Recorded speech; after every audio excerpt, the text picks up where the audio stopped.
This public library here in Virginia Beach, Virginia, recently hosted an event called Drag Queen Story Hour, and we witnessed parents taking their children as young as 2 inside to take part. It is all part of a national initiative with more than 20 chapters across the country. Last summer, the Boston Public Library allowed drag queens dressed as Catholic nuns, called the Sisters of Perpetual Indulgence, to read to kids. Hi, I'm Sister Unity. I'm one of the Sisters of Perpetual Indulgence here in the Los Angeles house. The message is that if we can be ourselves, looking this way, this creative, or this queer, or this individual, unique, other, in public, then there is room for you to be who you are, as you are, with no shame or guilt, and with love and joy for you. Princeton professor Robert P. George told CBN News it's dangerous to use the state to promote ideas that defy normal ideas about gender. Well, it's a message about power. The group in question, the so-called Sisters of Perpetual Indulgence, is sending a message that they have the power to enter into the public domain, a publicly funded institution, I believe, not a private one, and to essentially hold a catechism class for this new religion that they've created, a religion of hedonism, of self-indulgence. Sisters of Perpetual Indulgence say a religion of licentiousness. We are 21st century nuns. I want to tell you a little bit about what it takes to become a sister. You start as an aspirant and you aspire for a couple of months. We use the term ministry very loosely because my ministry is making someone laugh, putting a smile on somebody's face, and raising money for groups that cannot. We have sisters that are very spiritual. We do a lot of outreach work in hospices and hospitals. We all touch a different aspect of the community, and that is our entire ministry. I, Sister Reina Terror, as a member in the order of the Sisters of Perpetual Indulgence, dedicate myself to public service, social activism, and spiritual enlightenment. Really, we also have deep roots in the radical fairies, because in 1979 in San Francisco, at the time that the sisters were forming, the radical fairies were also forming in California, Los Angeles, San Francisco, and other parts of the country, and they came together in '79 in the Arizona desert for their first fairy gathering.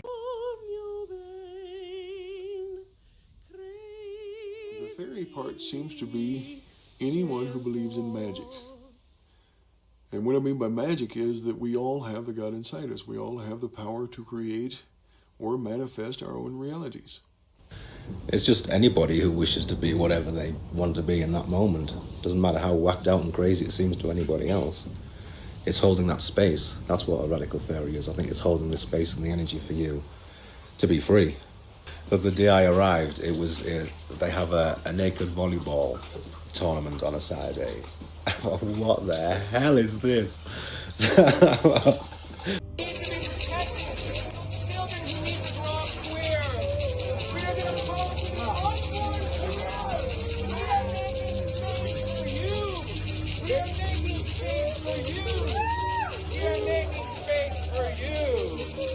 That was quite an eye-opener. There's nothing funnier than naked volleyball complete with line dancing and brief operattas and high kicks. It was hilarious and terrifying. this circle is cast and will travel with us. Can I have Donald, you'll be calling in the air?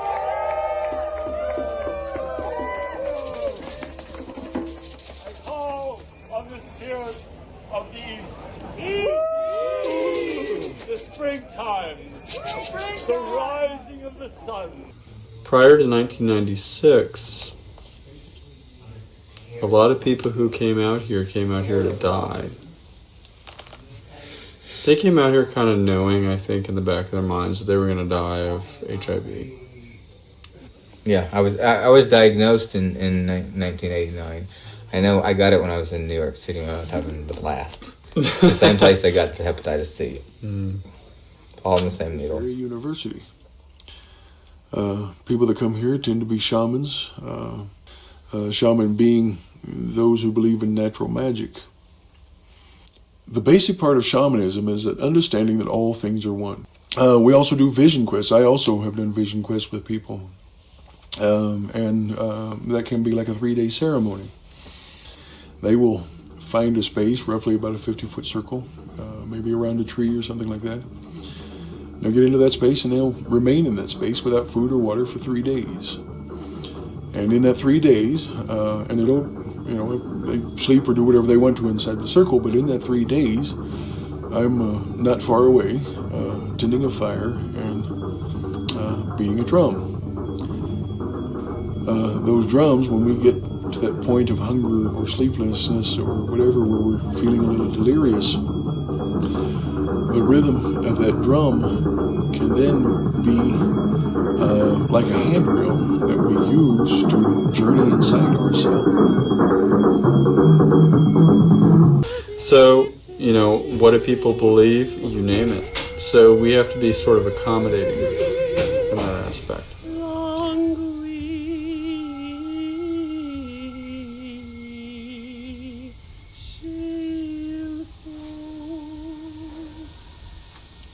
So radical, the word means up to the root.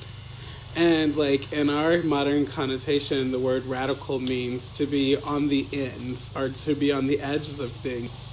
It was supposed to be an answer to the normative lifestyles of the gay movement. So to go back to the nature of our identity, which is not to be conformist, because it's like we're all raised in a patriarchal society and taught male, female, nothing in between. We just realized that we are the in-between. Radical fairies are the in-between. Our local coverage of this month's Pride celebrations continues now in Bristol, where the Rogers Free Library hosted a drag queen story hour this afternoon. You may remember last month the library decided to cancel this event after officials say they received threats of protests and even violence. But the library decided to go forward with the event after hundreds of people turned out for a similar drag queen story hour in Fall River. Well, Brad and Amy, the drag queen story hour has become a flashpoint in the community. Tonight, the Evansville-Vandenberg Public Library Board heard from both sides, and there was a lot of emotion in that room. I think there's a belief, that you're going to catch the gay or catch the drag queen. I didn't catch it. It's who I am. At another, a man dressed in drag encouraged a young child to become a drag queen. I would like to be a superhero. Yeah, you could be a drag queen superhero. And it doesn't stop there. Netflix plans to debut a gay-themed superhero show featuring cross-dressers called Super Drags. Speaking with library officials, they tell me they weren't expecting these kinds of crowds, but they're glad that they got to put this on. Police estimate those crowds in the several hundreds. Why do you have to have makeup that makes you look like a clown? That's not women. That's degrading to us women. View our appearances as canvases.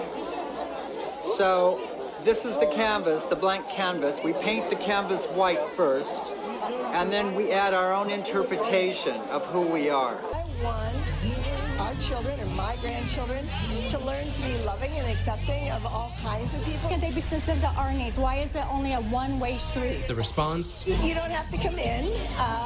If this is not for you, this is not for you. See the fabulousness?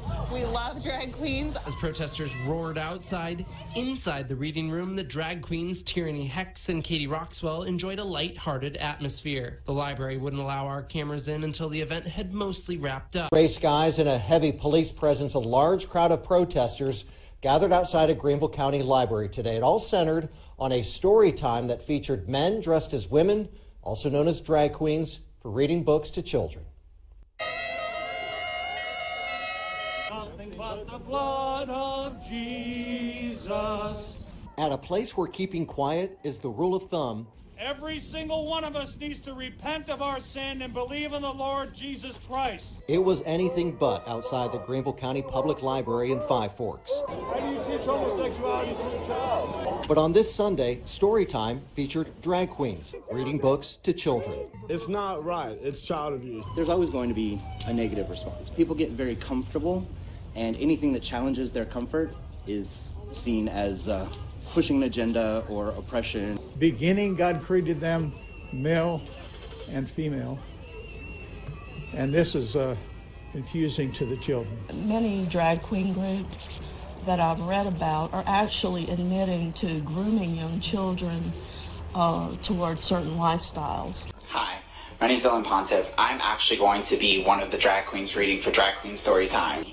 But I'm here to let you know that this event is something that's going to be very beautiful. And for the children and the people that support it are going to realize that this is going to be the grooming of the next generation. We are trying to groom the next generation to not see the way that they just did.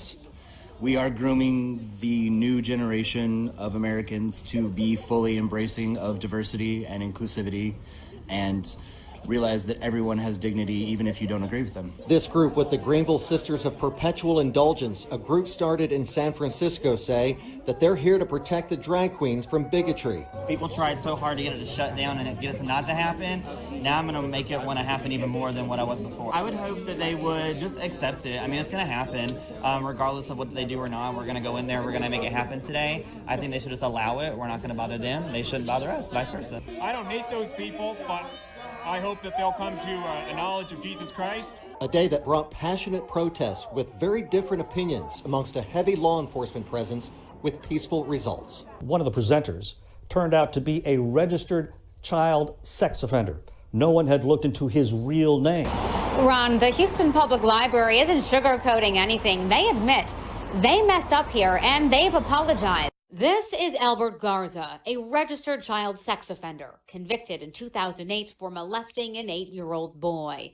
This is also him, Tatiana Malanina, his drag queen alter ego. This is who's been reading to kids at Houston Public Libraries since last year. Who exactly are the people who are using their stage names in the library? Because the public doesn't know who they are. Mass Resistance claims it's been asking the city for months to disclose information about the drag queens. And when requests went unanswered, they did their own digging and made the shocking link. A statement from the Houston Public Library says, in part, we failed to complete a background check as required by our own guidelines. We deeply regret this oversight. No participant is ever alone with children.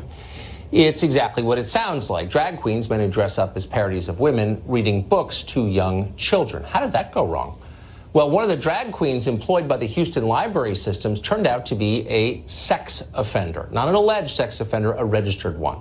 A man who sexually assaulted an 8-year-old boy. The library didn't know that because they hadn't even bothered to do a background check before putting him around children. Why bother? It's not like the point of this was to help children in the first place. Getting ready for work.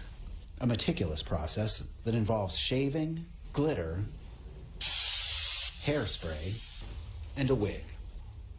But instead of performing at a nightclub, hi, hello, and the venue is the Brooklyn Public Library in Park Slope at 10 o'clock in the morning. who wants to be a drag queen when they grow up? Little Miss Hot Mess, Who is ready for a story? is the host of Drag Queen Story Hour. This one is called Worm Loves Worm. Talking, singing, and reading We can both be grooms. to an audience of preschoolers, toddlers, and their caregivers. I'm interested in sort of going back further to the birth of the gay, lesbian, and transgender rights movement of the 50s and 60s, where they weren't looking to get married. They were looking to smash the church, to smash the state, to redefine these institutions on their own terms. The hips on the drag queen go swish, swish, swish. So this is the kind of thing that we're looking for. We don't care about getting married. We want to scare you. We want to titillate you. Swish, swish, swish, swish, swish, swish. But when I talk about the love that dare not speak its name, that is, it can't be aired in the open. We can't speak its name openly. But if we know how to look, we might just find it. So drag queens, in my estimation, are sort of the guardian angels of this tradition. They help pass it down from generation to generation, teaching the children about the torch songs, about these ways of looking and hearing in between the lines. The library started scheduling Drag Queen Story Hour last year I'm a girl! and is already looking to expand to other locations. Many negative comments have been posted online about the program. The AP has agreed not to use the drag queen's legal name because he said he feared harassment. But those are people who think that gay people are sinful or evil or, bad to begin with. So, we're sort of just starting from such different places that it's kind of irrelevant to me.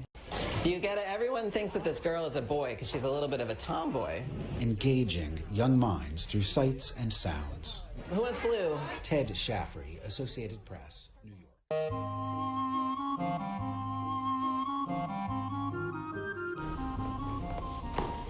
Hi, how are you? Good. What's your name? Miko. Miko? I'm Isabella.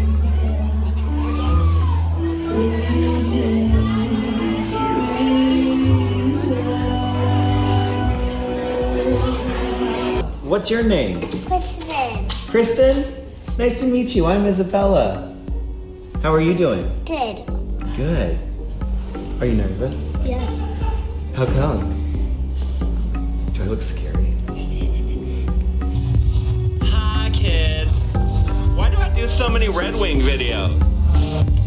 I just got done sacrificing a lamb, for Jesus. I did it for Jesus. I'm a drag queen. Have you ever heard of a drag queen before? No.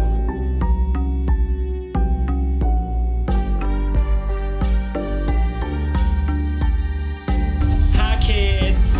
We done with the first set. I keep staring at the mirror. I'm so pretty. I'm just so pretty. You can't handle the eleganza I'm serving you. Oh, you gotta see my nail. It didn't work, so now I just look like I fingered a dirty butthole. What is a drag queen? A drag queen is someone who expresses themselves creatively through performance. So dress up in wild costumes, big wigs, crazy makeup, and then get on stage and perform and entertain people. Well, AKA second video because I'm running the camera and I'm and bloody face. See? Hey, that was a lot of pussy. More than 20 parents brought kids ages 2 to 8 to a Virginia Beach story hour, where Gillette Black, who is openly gay, dressed as a mermaid and read 3 books as part of an Under the Sea theme. Black wants to be a positive role model and says reading in drag makes it more fun for the kids. Just to give them something extra to look forward to, the makeup, the glitter, it's going to keep them more in tune and more willing to listen and pay attention. They were all accepting. They all were happy about it and excited and giving me hugs and everything. Your name? Yes, my name is Miss Kitty Litter ATX. And can you tell us, did you participate in Drag Queen Storytime last week? Yes, I did at the Old Quarry Library in Austin, Texas. And what brought you to the Storytime at Leander today? Well, I had been ambushed by InfoWars, who inferred that I was a pedophile. Since then I've received death threats and anti-Semitic comments and hate speech thrown at me. And I wanted to show that the Drag Queen Storytime events are not about sexualizing children. My real name is David Lee Richardson. I'm 56 years old. I currently work as a mental health tech at the Austin State Hospital. My definition of what a drag queen is just somebody who enjoys dressing up in attire of the opposite gender to entertain, amuse, inform, or educate. What's the dating life? If that answers the question. I don't get a lot of dates. And I don't know, I guess sometimes I think about it and I feel a little bit cheated on that front. What I hope to bring to the party is just letting people know that A, that I'm not ashamed of what I am and what I do, and that B, that there is some validity to it. And maybe if they get to know me and don't judge right away, but just kind of sit there and look and take a step back for a minute, they might see that at the end of the day that I have something to share, and it's important. Kennedy Debris, and aren't you glad that you're not? I wanted to take a few moments today to invite you to the Austin International Drag Festival. We have entertainers coming from all over the United States, It'll be a gal galaxy. You'll be gagging on the glamour. Okay. Hello, Austin, Texas. How are you all? I'm more excited to be here than Kevin Spacey at a Boy Scout jamboree. Oh, too soon. Allegedly. You know, it's easy for me to make jokes like that because when I was a child, I was so ugly that even the local neighborhood priests were like, no, thank you, really, we're gone. Is John Paul Kane. I am a school teacher, currently teaching kindergarten. Oh, I'm also a drag performer. Named Facelift. So Drag Queen Story Time, it's just a wonderful time for me to be able to bring my love of working with kids with my performance.